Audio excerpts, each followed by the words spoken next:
eloko kote tokoyeba mpe eloko kote kokopra pesa biso bososoli pesa biso boyebi lokola bitemelemaka pesa biso bolingo tolinga yo tolinga mpe parole pesa biso ebele tolingaka parole toyaka toyekaka na baintere kasi nzambe sansa biso yokela biso tobebisa melani moko tokazapaka kombo lisusu amen. Merci, place besoin. Landa bien, nous allons faire comprendre l'explication de Massoum. Pour te conseiller Massoum, nous avons les bisana. Mais tu vas regarder ni les points de Massoum, ni les paix et les de Massoum, na cause de Massoum, ni les côtés de Bana. N'engagez pas en fobima, peine à Massoum. Landa Manam. Peut-être que je vais aller à Massoum,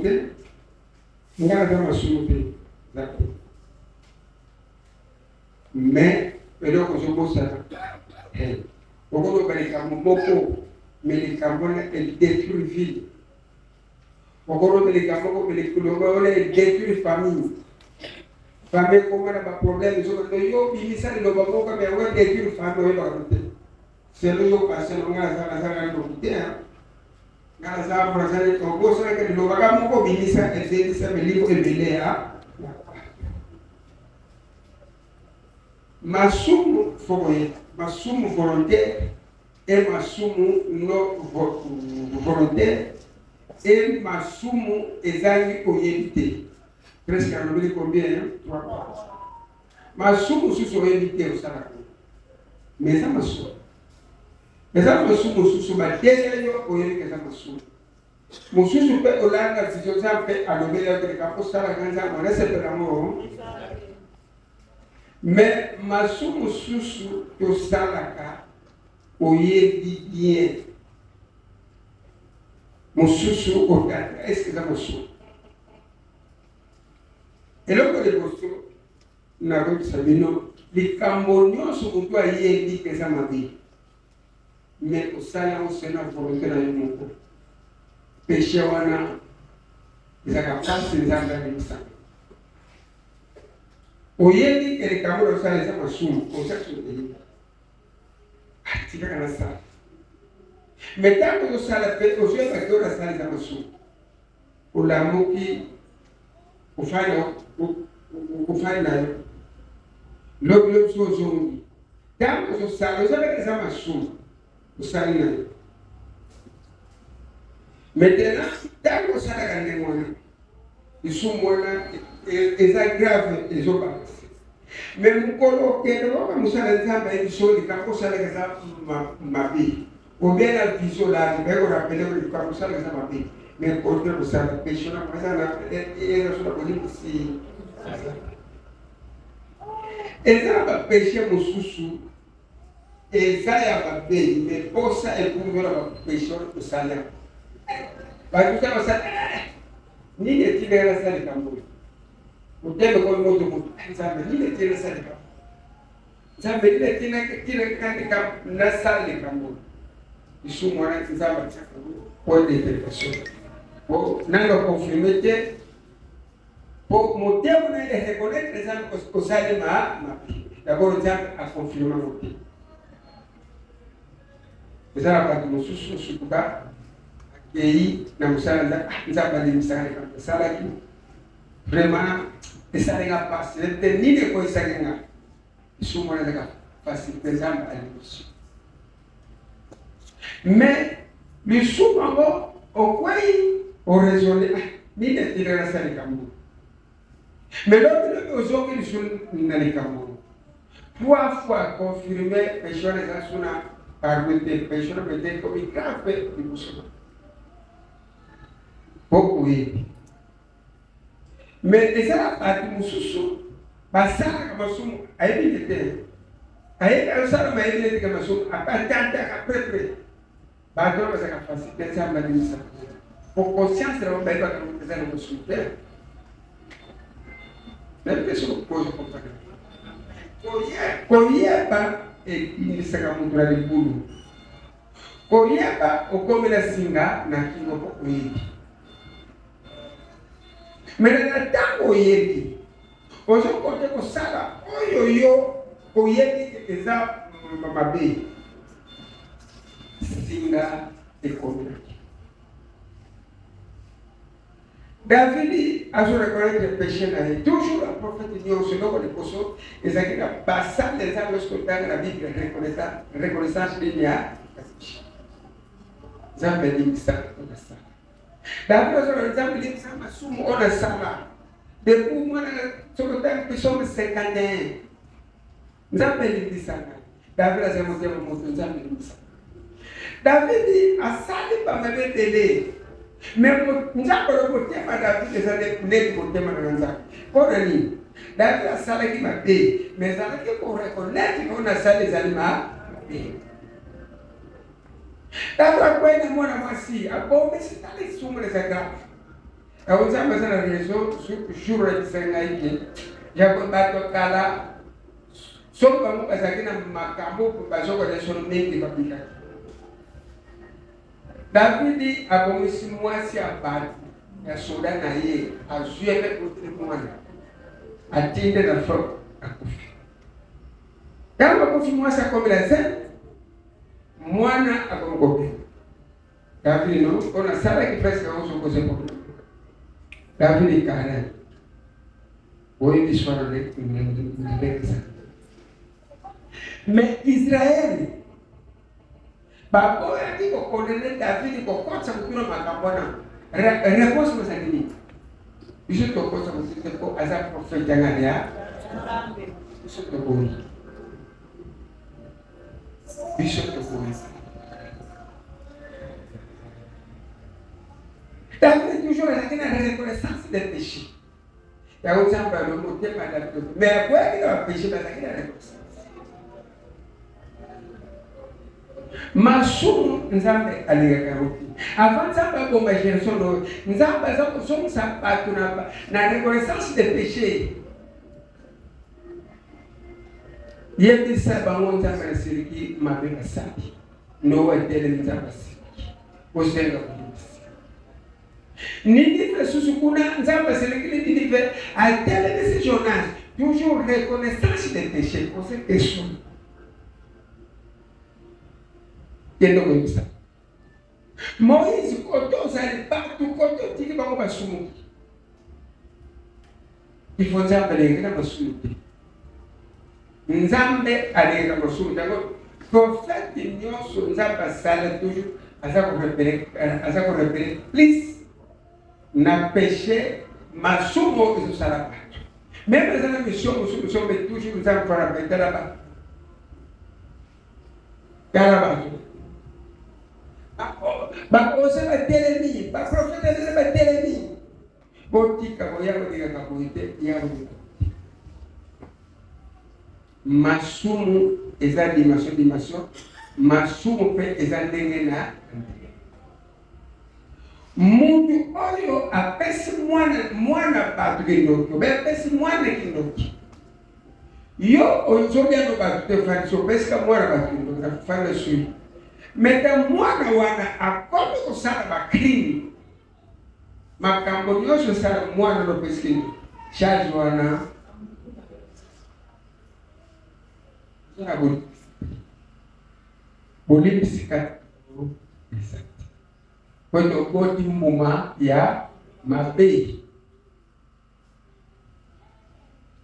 bamekaka eloko tango bekuya eloko mungona meki sota meki yo tiki na yo ome mais mungona meki sa ko saka ko please akoma place dali masanga vraiment so bien ko te ozana kimati yo meki sa ke diamba wana ko na problem mais jo pendo yo mene mo pala mo kake o tiki na yo mais mungona meki se lo wana e komi para excel tangu mungona sale makaunza mtani kwa mtu anakosana makambo yake soki yo oyebisa kiete rezo ke tango kosola tango loba liboso ya pati koso bali na bino foko yeba avant tout obise bali na mutu biso moko to détruire ndako na biso biso moko to former bana biso na ndenge pe ya mabe olibisi ko te bana banga nzambe basala bolamu yo mabe yango ozonisa bana asoko sur les ennemis ça va pour biso bana ko ndo babondo na bundu mwana sanini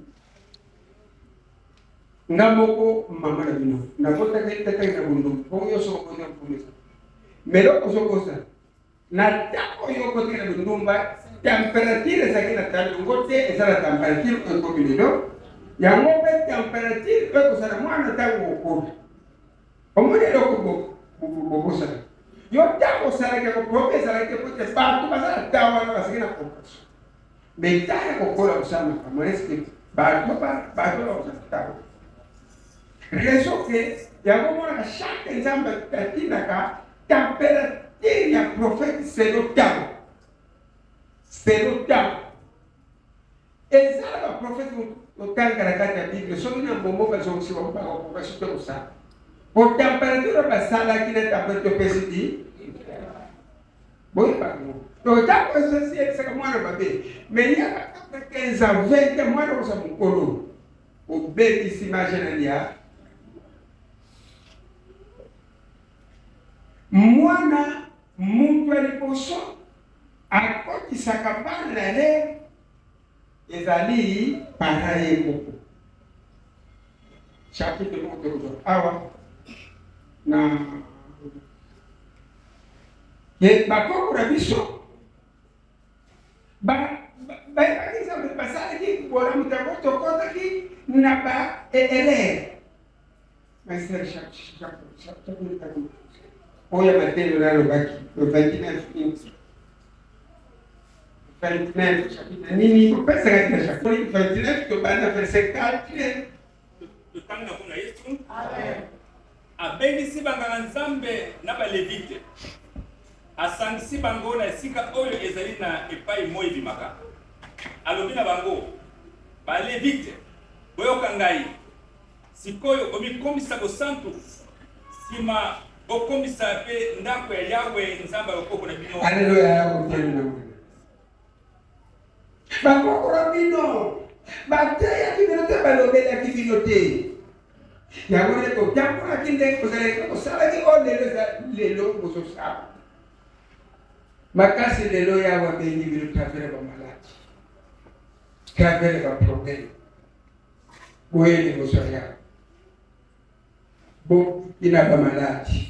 Bobiki na kanda ngene merci kasi lelo bomi komisa kwete nyoso ko salagi ya nzambe na takere bila hote kwete boye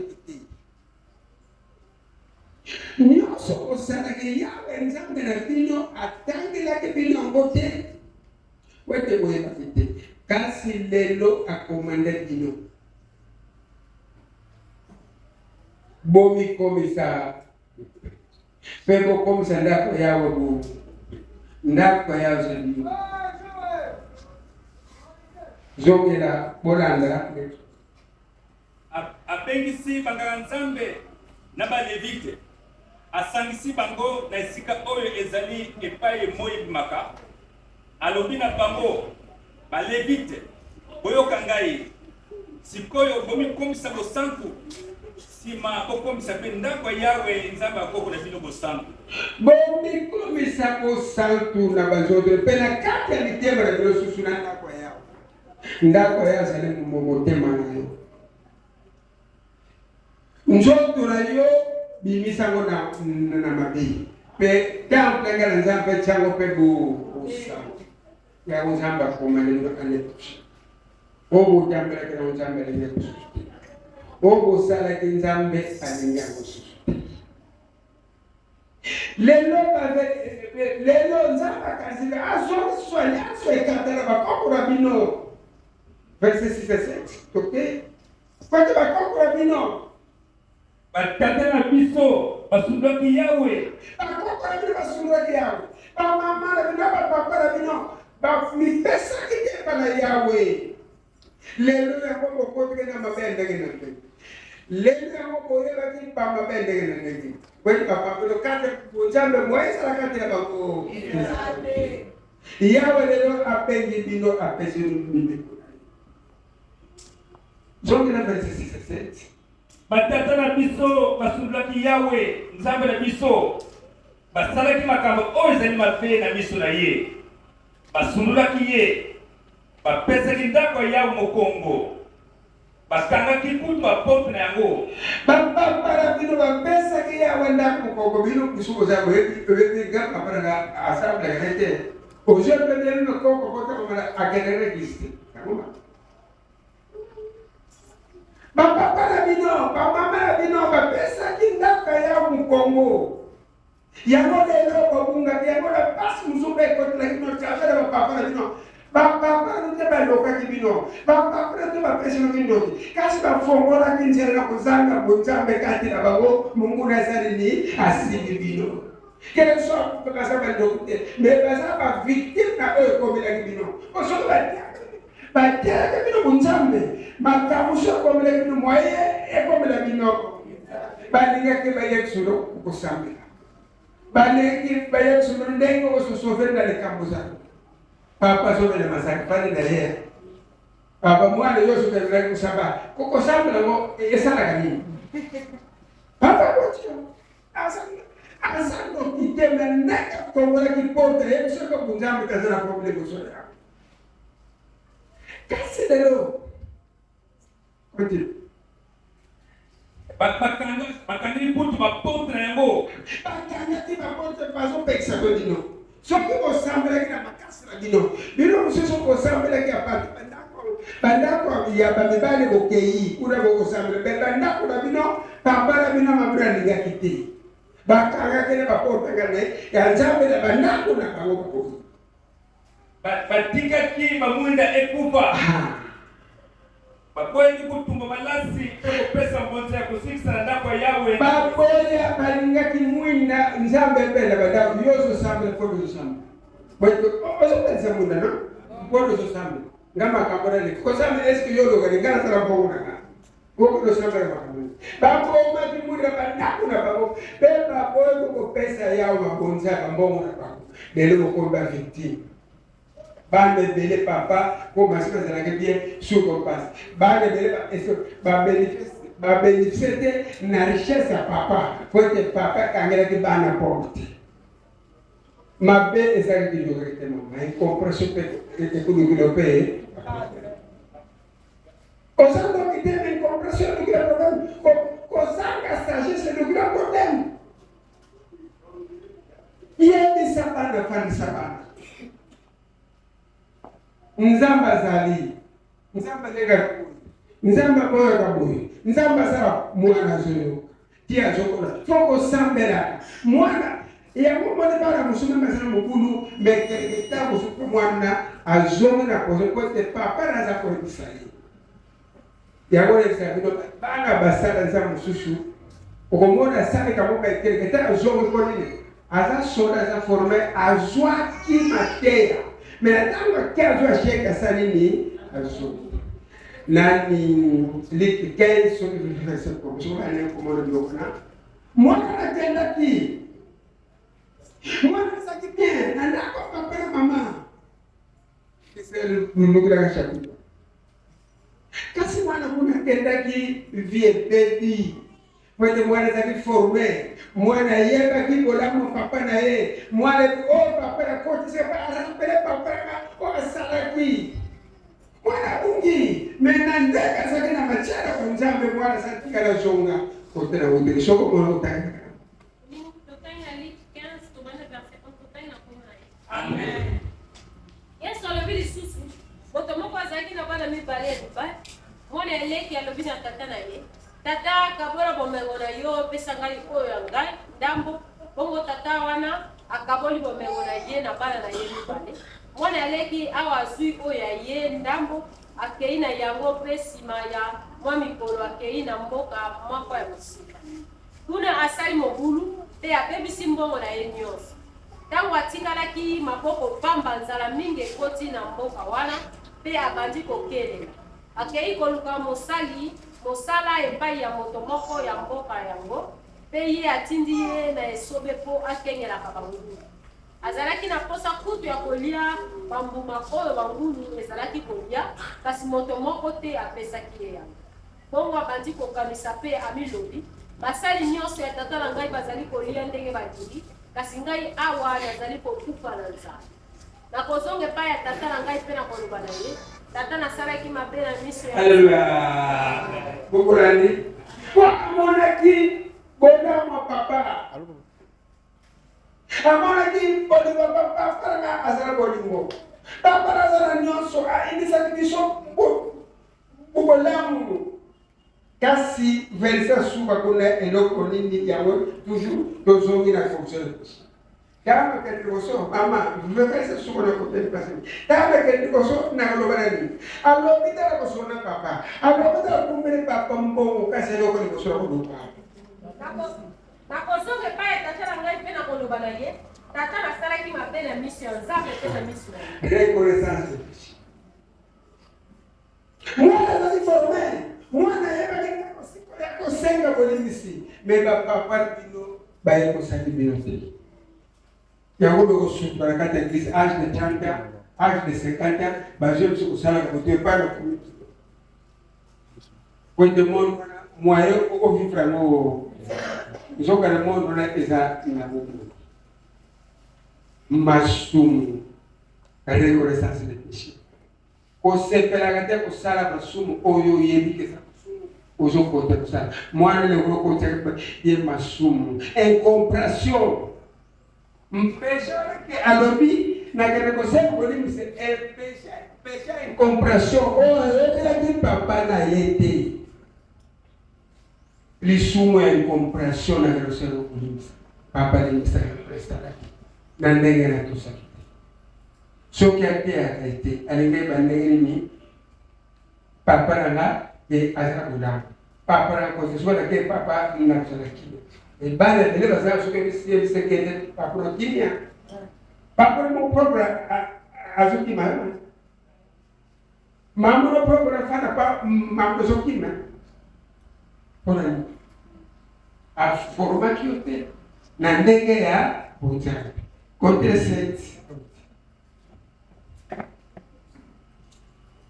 batangaki makuta bakote na yango batikaki bamwinde kufa bakoyeli kotumba malasi mpe kopesa babonza kozikisa ndako ya Nzambe ya Israele. Yango wana yawe asilikili Jerusalem mpe Yuda mobimba baboyaki kotosa kotumbela yawo babonza kopesa baso de grâce na Nzambe apare so kopesa koki yango Nzambe asiliki. Verset 2 à 3. Verset 2 à 3. Ezekia asalaki makambo oyo ezali malamu na miso ya Yawe bobele lokola koko na ye Davide. Na mbula liboso ya bokonzi na ye na sanza liboso afungoli lisusu ndako ya Yawe mpe abongisi bapote na yango. Amen. Amen. Ezekia asesusaki bolamu ya Yawe. Ezekia asesusaki nini asala liboso ya Yawe. Na sanza ya liboso ya mbula afungolaki bapote ya Jerusalem. Atumbelaka yawe mbambeka apesa biso Nzambe merci. Chapitre ya utaka makambo susu makambo lotani alobi na bato boye sikoyo lokola bozali na babonza mingi na maboko mpona kopesa Yawe bokota na ndako ya Yawe na babonza bino ya kolia mpe ya kopesa Yawe merci. Likambo na zoka lokola lelo bokomprendre bobongisa makuta bozongela Yawe bokota na ndako ya préparation l'année prochaine.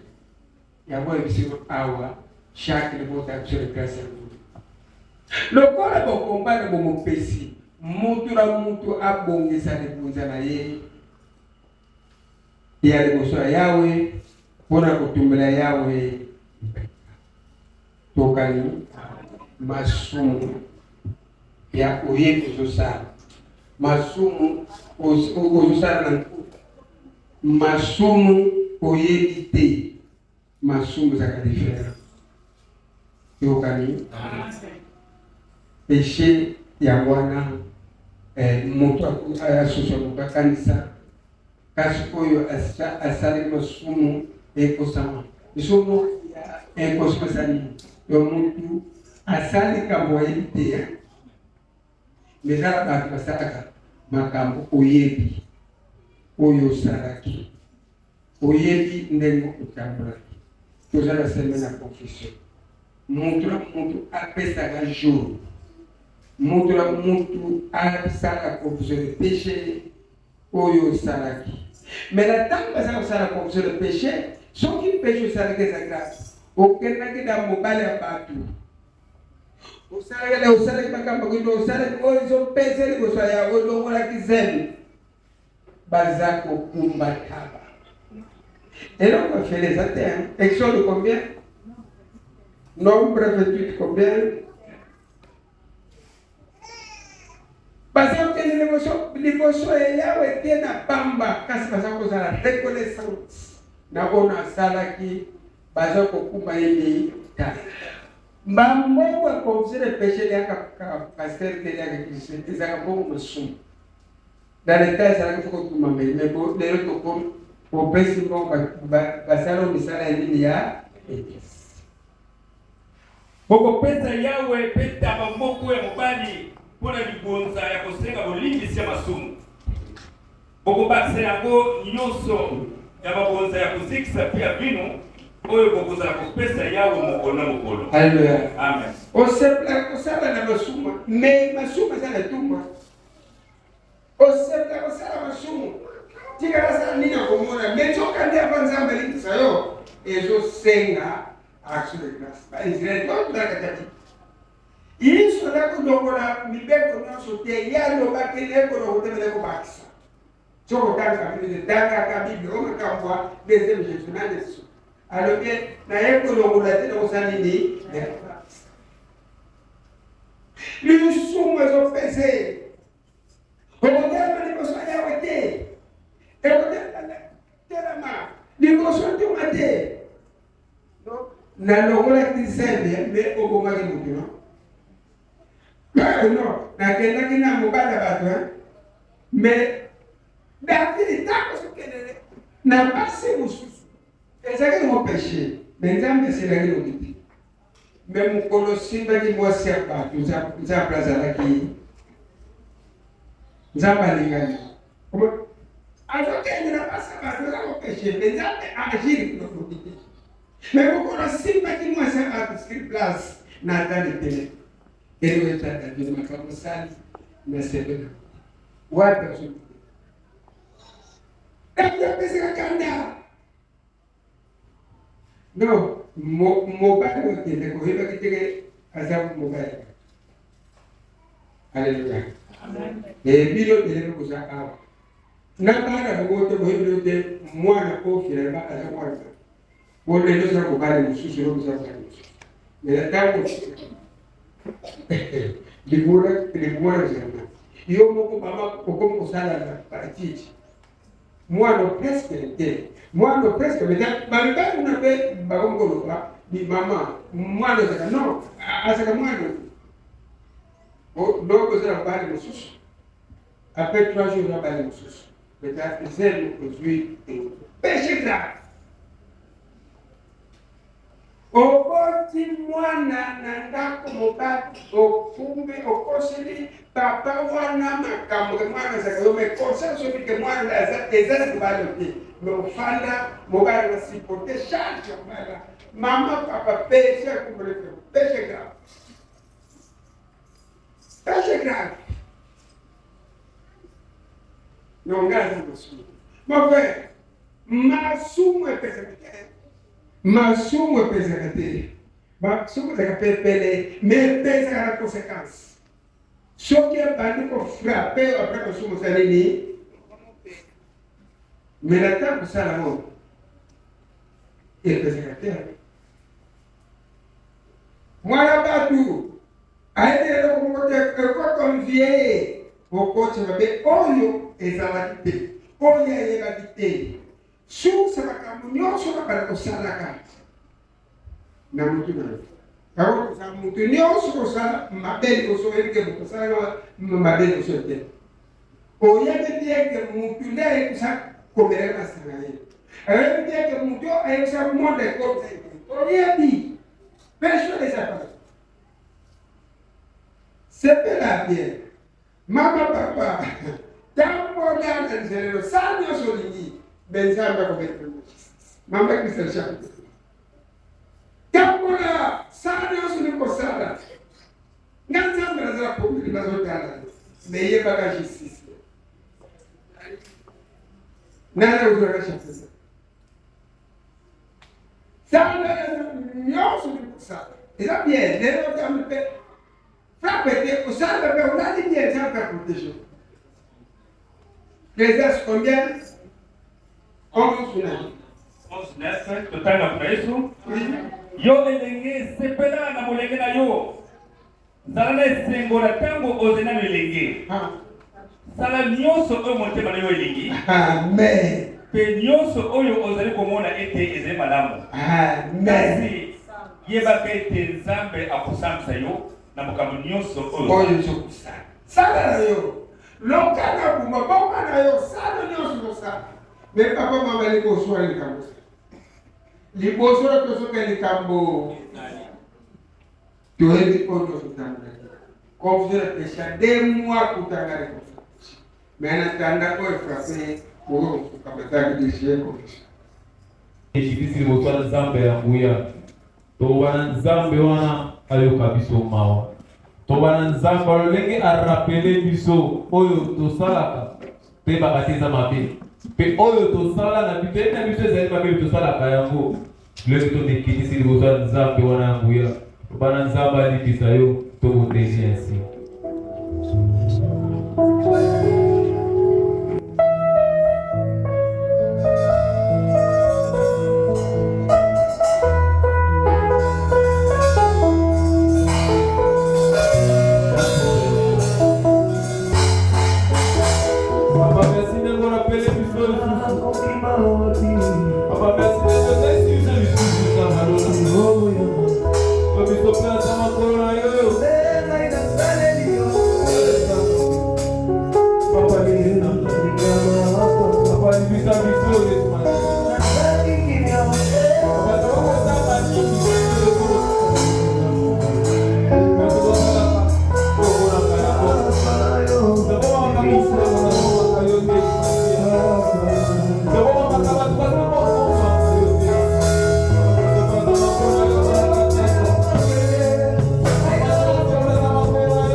tokoloba na nzambe wana na ntongo lelo mpe oyo apesi biso abatela mokati na biso mokuna nzambe oyo oyaka mpona kokotola mokuna nzambe oyo oyaka mpona koyimba semence na kati na biso na pouvoir te mpona kombondela bana nzambe wana oyo apesi biso na ntongo lelo ezala grâce te kola kati ya mitema na biso tobondeli ainsi au nom puissant de Jésus.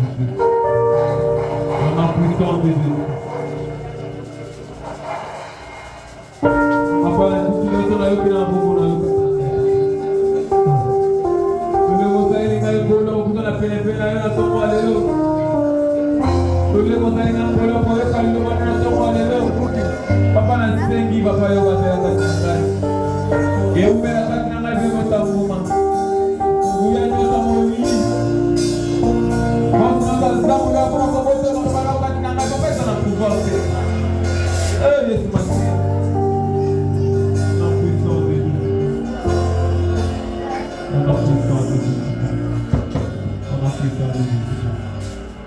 Amen, amen. Amen. Nos femmes ici que ça fonctionne.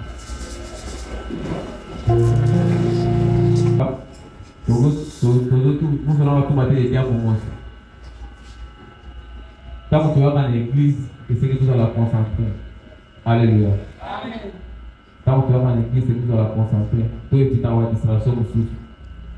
Parce que au lieu de dimanche, parfois ça dimanche, nous avons un visiter. Parfois ça dit que nous avons un conseil de comment pour quatre nations. Mais tant que vous avez distrait au monde à monde béni, tant que vous avez distrait au simba à monde béni. Alléluia. Amen. Ce qui nous a attiré le beaucoup pour appeler ça yo. Et c'est que l'IOP pour la connecter. Nous avons besoin de ça pour vous ou attirer le beaucoup naïf. Ils sont dans fait comprendre naïf. Alléluia. Je dis exemple simple. Ceux qui n'ont été pas nous soir awa, qui nous ont fait ça papa Ezekiel. Si papa Ezekiel a tout à l'heure kuna, à comment on a été. Alléluia. Si papa Ezekiel a dit que n'ont été pas attends à terminer ça du temps pour. À comment on a été. Puis à cause de la mauvaise. C'est pour ça que quand on doit parler de soi, nous avons besoin de la concentrer. Amen. Papa a été émission et belé dans ton roi. Et tant que tu es émission, Zambé, Azolo Bela, Bisso sur un dégué moussis. Azota et sa bisso, Makamousous. Alléluia. Autant papa télémaqué, Awa. La santé qui présente ça avec ma casse, la télévision. Alléluia. Papa est là dans une dimension de sous. C'est pour cela que nous sommes à sur le tombeau. Alléluia. Ceux qui nous ont santé pour bénéficier de nos passe. Donc pour joie, pour combat, ça passe. Alléluia. Et eux quand ils posent, nous avons posé la Zambie alors merci. Na oya yebisi ngai na opesi sur le tombeau. Alléluia. Biso ebele tobi tout ça va dire Nzambe ensemble la quand pour nini vie na ngai ya pansaka te. Na Nzambe na zo na zo l'église chaque jour. Mais pour nini na zo zoate. To bosa na motala papa le sou moko o na zo sala o papa na yebite kiza sou. Papa eloko o na mona ka eloko moko mukiba so ya mozo freiner po na mona loboko ya Nzambe kati na vie na ngai. Parce que les besoins de service que so to tena Esaïe kuna loboko ya Nzambe zana musika te pe service. Kasi masumu na biso te sala nini? Et comme ça, on a beaucoup de musique. Et comme ça, on a beaucoup de kilos. Cela veut dire que nous avons fait ce que nous avons zoaté. Ce que nous avons semblé, nous avons résultat, pardon. Et c'est nous qui sommes en train la carte na biso. Est-ce que et sans béni nanga eza ndegeni? Et c'est tant bon nanga eza li ndegeni. Alléluia. Alléluia. Alléluia. Amen. Est-ce qu'on peut mettre l'ensemble dans le milieu?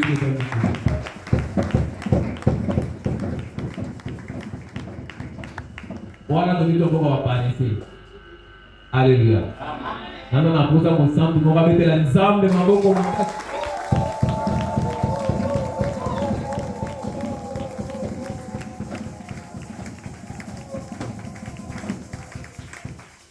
Amen, amen.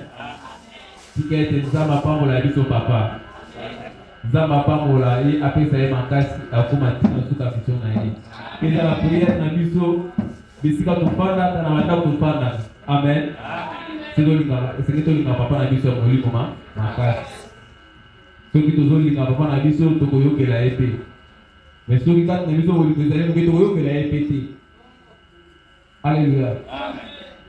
Parce que biso nakata avec nous eloko ezali lokola tisi na biso ezali kaka obéissance. Biso nakata avec nous ndokazali na pouvoir na biso te.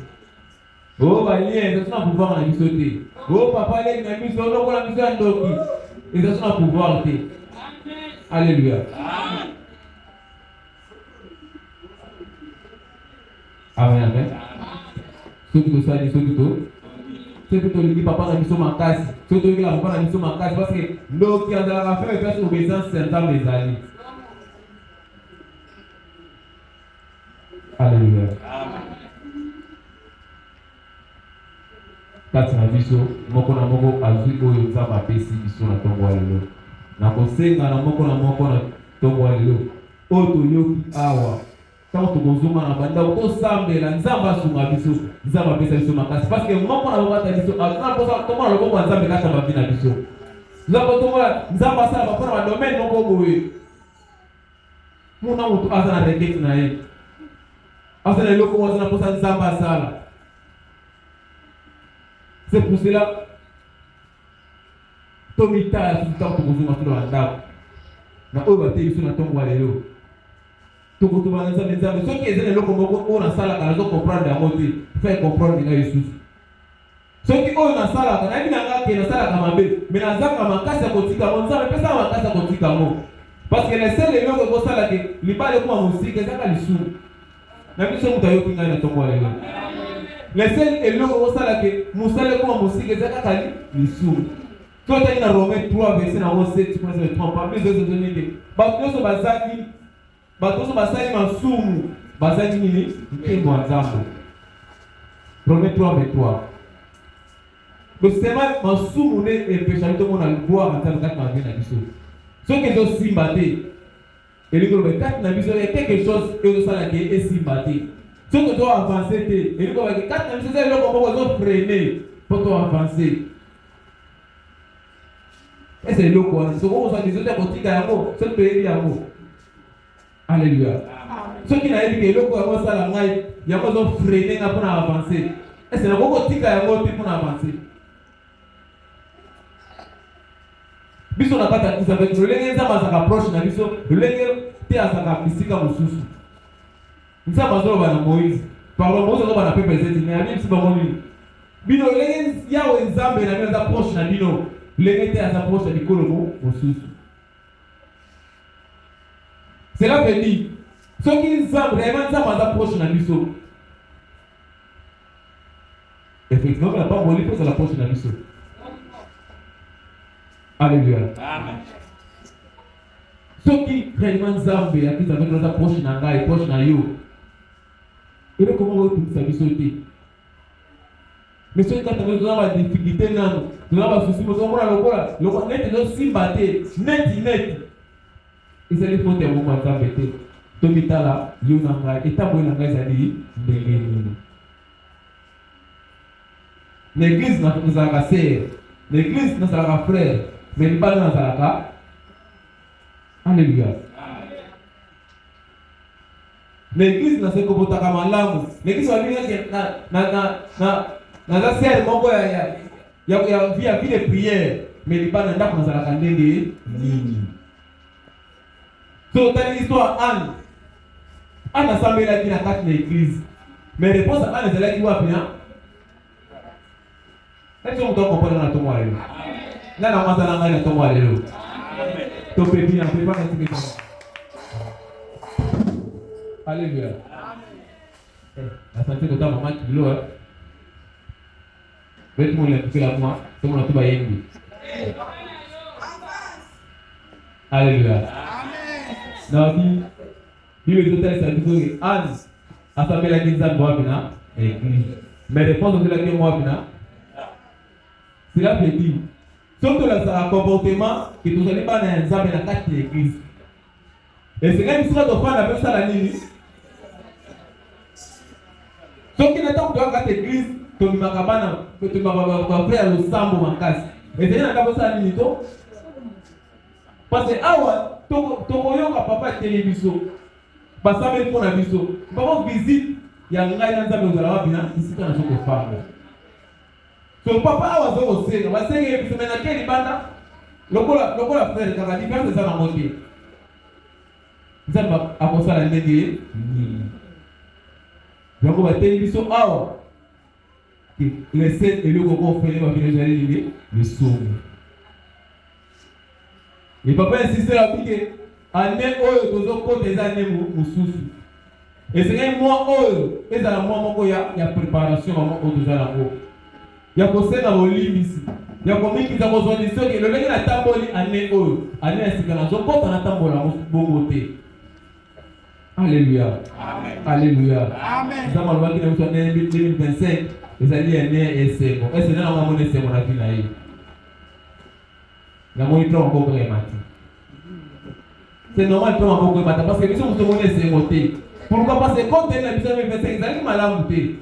Et tant que la personne a dit qu'ils allaient mal monter. Parce que ça va beaucoup loba. Mais accomplissement ça va être encore sous-monter. Na kiso mo comprendre ngai. Amen. Nzamba ko lo bane ka ne oyo. Na ko sala na oyo. Ane ko na ko pesa yo oyo. Mais soki ane mo na ngai to debere ya kat na masumu. Effectivement oh nzamba lo bane to ko na ya moté. C'est pour ça que lo bi na mo nke mo nzamba ne maboko bere matiti.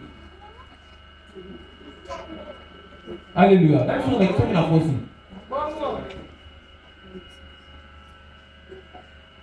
Année oyo na to combien de l'université mais nous avons fait toute la prophétie si pourtant to kozoma na ndako yaya tant to kozoma na ndako maman frère c'est conscience na mutu de ça et ça est-ce que les gens se posent on ça va beaucoup en 2023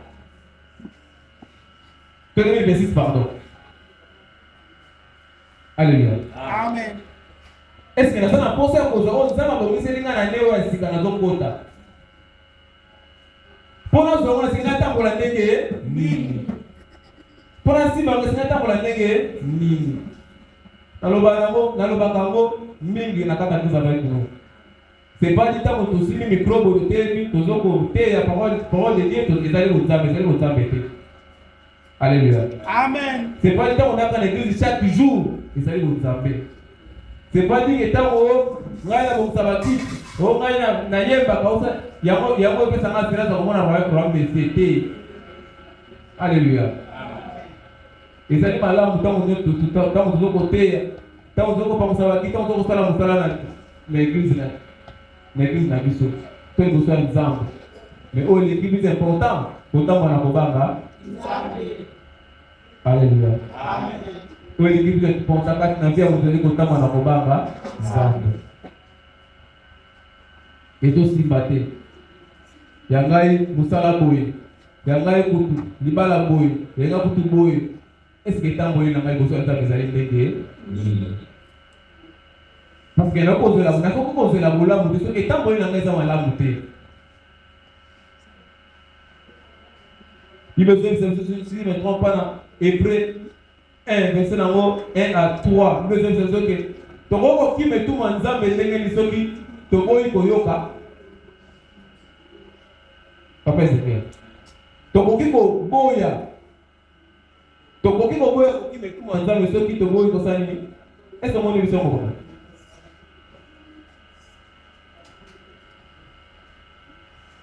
mon émission tout mon émission ko tanga émission rapidement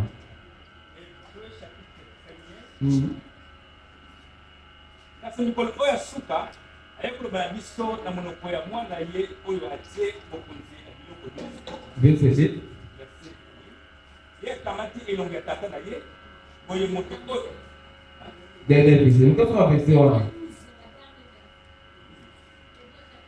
12 OK mboka oyo kolinga te tosimba bolamu ya nzambe na motema moko tozala bato malamu tosalelaka nzambe ndenge ye alingaka totosaka ye pe tobangaka ye. Pamba te nzambe na biso azali lokola moto oyo ezikisaka nyonso. Est-ce que vous mettez la parole de Dieu?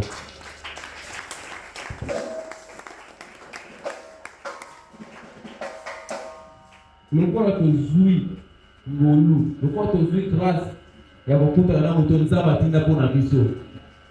Alléluia. Amen. Lokola tozwi ngai na tozwi ngolu ya kokutana na nzambe, moto nzambe atinda mpona bavi na biso. Esengeli kosala nini?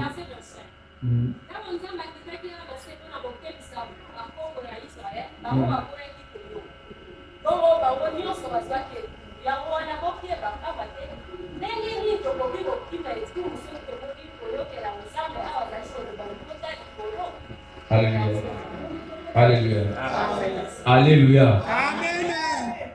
Maintenant, nous chapitre nini? Hébreux 12 verset combien? Tokomi yango tokomaka mitema na biso. Soki na kokoma yango kata motema na ngati na komamo na pape motango na kozonga ndako nasali na revoir yango. Alléluia. Amen. Alléluia. Amen. Alobaka eloko moko na kata kasa je ne trompe pas. Alobaka mo ba pasteur ba ko ya ebele liboso na biso.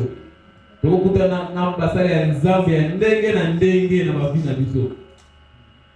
Mais Moïse akalakaka. Alléluia. Amen. Tokokutana pasteur moko azosekisa bato bakufa. Asala miracle zomonana. Que miro déplacé. Koka tamboli. Koka tamboli za bina yote. Alléluia. Amen. Moïse akalakaka moko.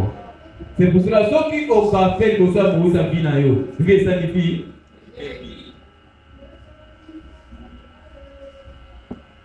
Soki obebisi liboso moto nzamba tina pona ko sauver vie na yo. Pona ko longola na Égypte.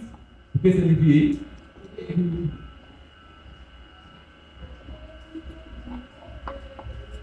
Et pour cela, tout ce qu'on lit mon nzamba ça ni établi sa biso. Donc on va faire sika, tu vas dans nzamba fongola nga biso molimo. Na ba kotambola moto tindi liboso na ngai. Alléluia. Amen. Na ko comprendre na yeba moto o tindi liboso na ngai. Parce que okoki kotambola malamu liboso ya Moïse vi na onde soki oyebi ye na nuté. Est-ce que vous comprenez ngai? Amen. Na biboya. Okoki kotambola, to okoki kotambola liboso ya Moïse avi na yote soki oyebi ye na nuté. Essayez de comprendre na moto nzamba tindi liboso na biso. Essayez de se na nzambe ala nzambe a comprendre biso. Parce que même ba porte le mari na niveau moko ba conscience na ba ko ça. Mais moto azali nani? Et tant qu'on conscience na ba ko sala boko nzambe ko ba sama su mayela ko tambo liboso na ye. Alléluia. Amen. Kwa sababu teo kuyoka. Kwa sababu tena kubomba. Kwa sababu napenda kusaidia. Nzambe ya Bwana.